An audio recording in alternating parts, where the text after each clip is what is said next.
एक गरीब खानदान में जन्म लेने वाली पोलन देवी डाकू कैसे बनी। दुनिया में मर्द डाकू तो बहुत हैं, लेकिन आज हम जिस डाकू के बारे में बात करेंगे वो औरत डाकू है, जिसका नाम है पोलन देवी। पोलन देवी हिंदुस्तान के रियासत उत्तर प्रदेश में 10 अगस्त 1963 में पैदा हुई। उसने एक गरीब घराने में जन्म लिया। निचली जात में पैदा होने वाली पोलन देवी की जिंदगी जबर साम्राज्य और वडेरों के खिलाफ बगावत की दास्तान है। वो ना लिखना जानती थी न पढ़ना, लेकिन फिर भी वो हिंदुस्तान के पार्लियामेंट लोकसभा की मेंबर रही। बस अजीब सा लगता है, वो बातें जो पहले की याद आती हैं तो मेरे वैसा लगता है थोड़ा। अब तो धरती आसमान का फर्क है। हाँ, जेल के बाहर की क्यों नहीं लगेगा अच्छा। जेल में जैसे औरतों के बीच रहना और उनके बीच सब अच्छी सभ्यता वाले घर से भी होती हैं जो दहेज वहेज के केस में अंदर आ जाती हैं, समझाती हैं ऐसा नहीं ऐसा। कुछ वहाँ के कर्मचारी भी अच्छे थे जो हर एक चीज़ को अच्छे हिसाब से बताते, ऐसा बोला करो, ऐसे बैठा करो, ऐसे खाना खाया करो। 11 साल की उम्र में बाप ने गुर्बत की वजह से उसकी शादी एक गाय और बाइसिकल के इवज 40 साल पति लाल से कर दी थी, जिसकी पहले ही 2 बीवियां थी। वो इससे सारा दिन काम लेते और तशद्दुद करते थे और शोहर रात को गुस्सा निकालता। एक दिन सौतनों ने मार पीट कर घर से निकाला तो 2 ठाकरों के हाथ लग गई और उनके जिनसी जुनून का निशाना बनती रही। एक दिन कोठरी का ताला खुला रह गया और पोलन भागकर चुंबल की घाटियों में रूपोश बाबा मुस्तकीम के डाकुओं के गिरोह में शामिल हो गई। मेरा नाम फूलन देवी है, जो बैंडिट क्वीन के नाम से जानती है। और हमें पता नहीं था कि इतना संघर्ष करने के बाद हम जिंदा रहेंगे और आज आप सबके बीच में भी पहुंचेंगे। इतना मान सम्मान भी हम पाएंगे, ये हमने कभी नहीं सोचा था। जिनकी दहशत से बुरे मन भी खौफ खाते थे। पोलन देवी ने सबसे पहले मर्दों की तरह गालियां देना सीखा, फिर घोड़सवारी और राइफल चलाना सीखी।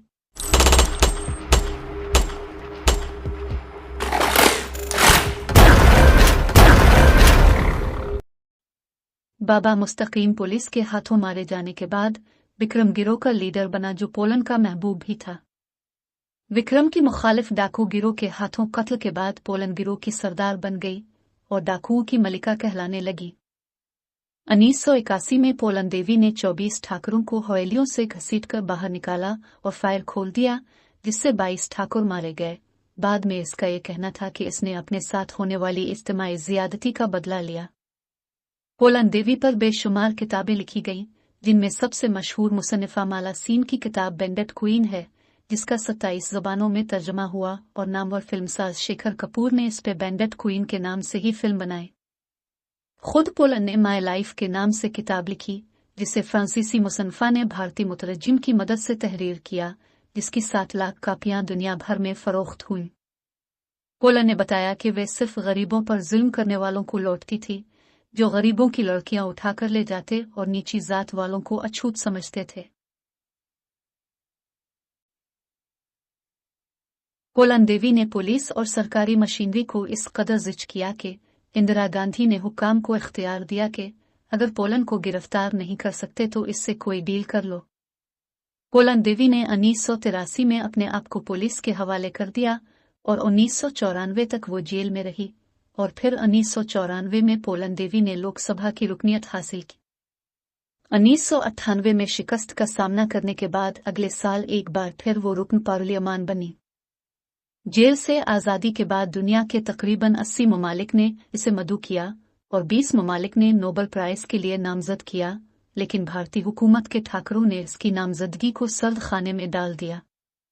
25 जुलाई 2001 को दोपहर 1:20 पर पोलन देवी को उनकी रहायशगाह के सामने जब वो अपनी गाड़ी से उतर रही थी, 3 निकाबपोशों ने गोली मारकर हलाक कर दिया।